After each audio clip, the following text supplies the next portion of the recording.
Try to steal our $400 security deposit by being a duck? Fine, now you can pay us $1,300.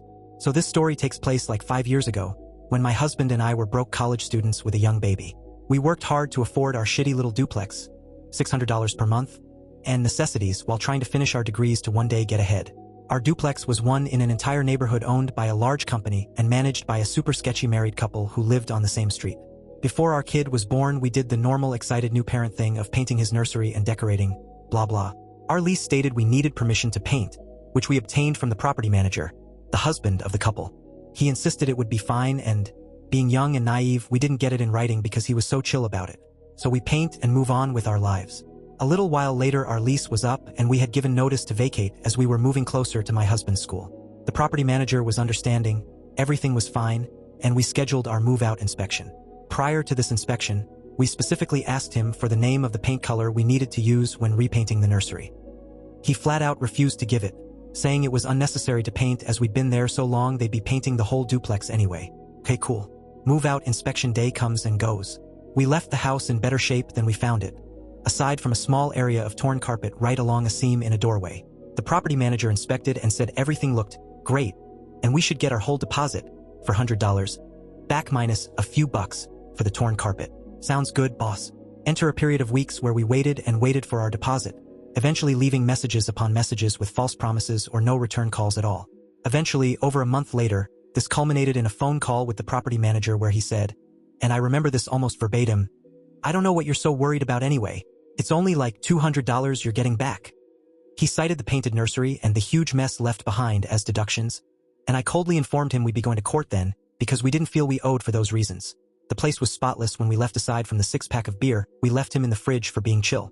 Not 1 hour later, he called back and miraculously our refund check had just shown up in the mail.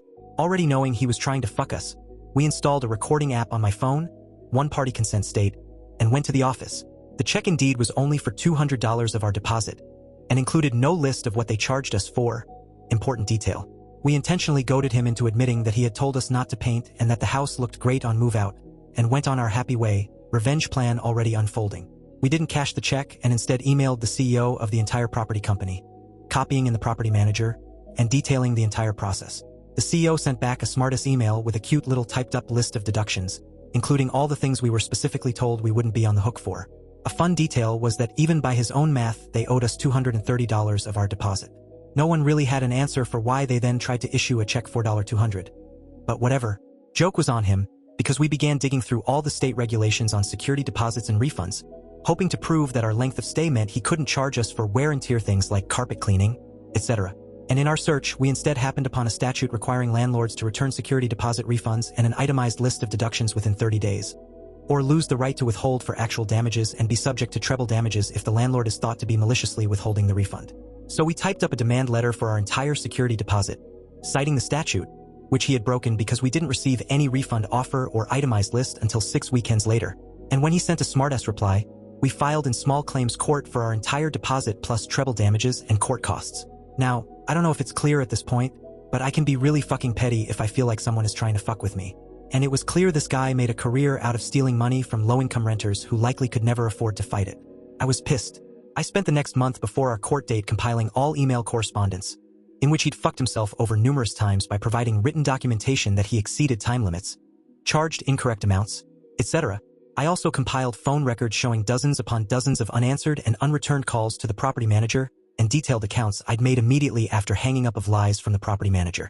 I printed out a screenshot from the company's own website detailing the CEO's role as the legal advisor, so I could innocently claim, shouldn't he have known the statutes for these issues? I printed all the relevant statutes and highlighted the important parts.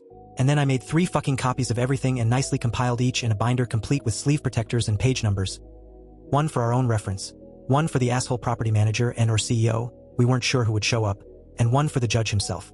We also took our handy little recording of the property manager admitting to all the shit he lied about and then pretended to have never said. Needless to say, the judge laughed at how prepared we were, asked if we were law students, and then awarded us treble damages and court fees as well as interest. I will never forget the CEO's face when we looked over and smiled at him. All his asshole emails and disregard for the law were on the table, and, rather than giving us the original $350 or so we were promised from our deposit, he ended up paying us over $1,300 a month later. It was glorious.